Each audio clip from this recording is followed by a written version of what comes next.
दोस्तों आज के वीडियो में हम करने वाले हैं स्टार डेल्टा स्टार्टर की कंट्रोल वायरिंग। और ये वायरिंग काफ़ी इजी होती है, लेकिन बहुत से दोस्तों को ये वायरिंग बहुत ही हार्ड लगती है। उन्हें लगता है कि स्टार डेल्टा स्टार्टर की कंट्रोल वायरिंग काफ़ी हार्ड होती है, लेकिन ऐसा नहीं है। अगर आप इसकी वायरिंग को एक बार अच्छे से देख लेंगे, समझ लेंगे, तो आप इसकी वायरिंग को बिना देखे, बिना सर्किट डायग्राम को देखे भी कर सकते हैं। अपने आप से आप इसका सर्किट डायग्राम भी बना सकते हैं। बस आपको वीडियो को कंप्लीट देखना है और अच्छे से समझना है। अगर आपने वीडियो को कंप्लीट देख लिया है तो आप 100% ये वायरिंग को सीख जाएंगे और इस वायरिंग को आप खुद से कर पाएंगे। तो ये काफ़ी इजी होती है। तो अगर आप आगे भी इस प्रकार की वीडियो देखते रहना चाहते हैं तो आप हमारे चैनल को सब्सक्राइब कर सकते हैं, साथ में बेल आइकन को प्रेस कर लीजिए ताकि हमारी आने वाली वीडियो का नोटिफिकेशन सबसे पहले आपको मिल जाए।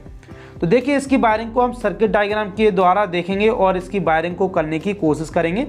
तो देख सकते हैं ये हमारा सर्किट डायग्राम है और ये देख सकते हैं ये हमारे कॉन्टेक्टर हैं। स्टार डेल्टा स्टार्टर में हमारे 3 कॉन्टेक्टर होते हैं। तो ये हमारे 3 कॉन्टेक्टर हैं। एक ओवरलोड रिले है, ये दोनों पुश बटन है NONC, और ये हमारा टाइमर है। और कंट्रोल के लिए हम एक MCB यूज़ कर रहे हैं। तो ये हमारी एक MCB है। तो जैसे कि आप सर्किट डायग्राम में देखेंगे तो सबसे पहले जो फेस आ रहा है वो MCB में आ रहा है। तो हमें MCB में एक फेस लेके आना है। तो इस प्रकार से हम फेस लेके यहाँ पर आ गए हैं। अब जो हमारा MCB से आउटपुट में फेस निकलेगा वो जाएगा ओवरलोड रिले के NC पॉइंट पर। तो देखिए, यहाँ पर हमें यहाँ से सप्लाई को उठाना है और ये हम लेके आ गए हैं इसके जो ओवरलोड रिले है उसके NC पॉइंट पर। तो अब उसका NC पॉइंट का दूसरा टर्मिनल रहेगा, वहाँ से सप्लाई निकलेगी। तो देखिए, यहाँ पर हमने यहाँ से सप्लाई को निकाला और इसको लेके हम कहाँ गए, जो स्टॉप पुश बटन है जो कि रेड कलर का है उसको एक टर्मिनल पर लेके आ गए। तो ये भी NC है। तो NC के दूसरे टर्मिनल से हम सप्लाई को निकालेंगे। तो देखिए, यहाँ से हम सप्लाई को निकालेंगे और इसको लेके आ जाएंगे जो स्टार्ट पुश बटन है जो कि ग्रीन कलर का है उसके दूसरे टर्मिनल पर। तो यहाँ पर लेके आ गए। अब यहाँ से हमें क्या करना है कि ये जो स्टार्ट पुश बटन है इसके टर्मिनल से हमें एक फेस को उठाना है। तो देखिए, यहाँ से हम फेस को उठाएंगे और इसको हम 2 जगह लेके जाएंगे। एक तो टाइमर में लेके जाएंगे। तो टाइमर में ले जाके हमें इसके A1 में देना होगा और A1 से इसको शॉर्ट कर देना होगा उसके कॉमन पर। तो इसके कॉमन 2 जगह सप्लाई पहुँच जाएगी टाइमर में। और एक बार हमें उठा के ले जाना है AC से, उसको लेके जाएंगे हम जो मेन कॉन्टेक्टर है उसके A1 पर। तो इसके A1 पर लेके हम आ गए हैं। तो अब आप यहाँ पर देखेंगे कि टाइमर में 2 पॉइंट है NO और NC। तो यहाँ से सप्लाई हमारी जाएगी जो कॉन्टेक्टर है स्टार कॉन्टेक्टर और डेल्टा कॉन्टेक्टर।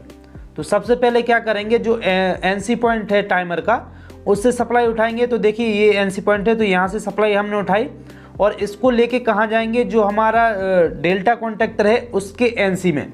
तो यहाँ पर देखिए, हम इसको सप्लाई को लेके आएंगे डेल्टा के NC में और डेल्टा के NC से दूसरे पॉइंट से सप्लाई को निकालेंगे, उसको लेके जाएंगे हम स्टार के A1 में। तो देखिए, यहाँ पर हम स्टार जो NC से उठाएंगे डेल्टा के और स्टार में यहाँ पर सप्लाई को लेके आएंगे A1 में। तो इसकी A1 में सप्लाई आ गई। अब हमें क्या करना है, जो टाइमर है उसके NO से सप्लाई उठानी है। तो ये इसका NO पॉइंट है। तो यहाँ से हमने सप्लाई उठाई और इसको लेके गए हम कहाँ पर, जो स्टार कॉन्टेक्टर है उसके NC पर। तो यहाँ पर हम सप्लाई को लेके आ गए हैं। अब इसके दूसरे टर्मिनल पर, NC के दूसरे टर्मिनल से हम सप्लाई को निकालेंगे और इसको लेके आएंगे डेल्टा के A1 पर। तो हमारी यहाँ पर टाइमर में भी A1 पर सप्लाई आ गई है और स्टार कॉन्टेक्टर में भी आ गई है, मेन कॉन्टेक्टर में भी आ गई है और डेल्टा कॉन्टेक्टर में भी आ गई है। यहाँ पर हमारी एक एक फेज सभी को उस पॉइंट में आ गया है। तो अब हमें एक चीज़ और देखना है कि यहाँ पर जो स्टार्ट पुश बटन है, जब हम इसको प्रेस करेंगे तो यहाँ पर देखिए तब तक ही हमारा स्टार्टर चालू रहेगा जब तक हम इसको प्रेस करते रहेंगे। तो इसके लिए हमें होल्डिंग वायर को और कनेक्ट करना है।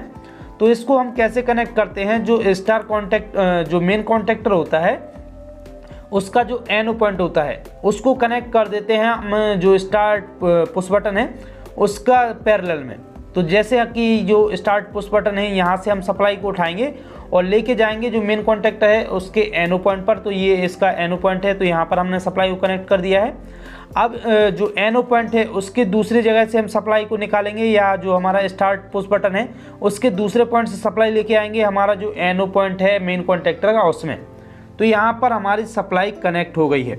अब हमें क्या करना है, या तो किसी दूसरे फेस को उठाना है या फिर हमें न्यूट्रल को उठाना है और उसको कनेक्ट कर देना है टाइमर और स्टार कॉन्टेक्टर, डेल्टा कॉन्टेक्टर और मेन कॉन्टेक्टर के A2 पॉइंट पर। जो कॉइल का दूसरा पॉइंट बचा हुआ है हमारा, उस पर कनेक्ट कर देना है। तो सभी को लूप कर देना है। तो यहाँ से देखिए हम उठाएंगे, न्यूट्रल को उठाएंगे और इसको सभी जगह कनेक्ट कर देंगे, मेन कॉन्टेक्टर में, स्टार कॉन्टेक्टर में और डेल्टा कॉन्टेक्टर में और टाइमर में।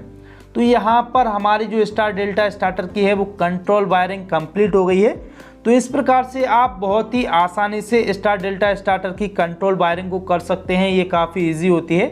तो इसको आप सर्किट डायग्राम की सहायता से देख के करेंगे तो दो चार बार आप करके देखेंगे तो ऑटोमेटिक आपको ये वायरिंग बहुत ही अच्छे से याद हो जाएगी। इसके बाद आप बिना सर्किट डायग्राम के भी इसकी वायरिंग को कर सकते हैं। ये काफ़ी इजी है।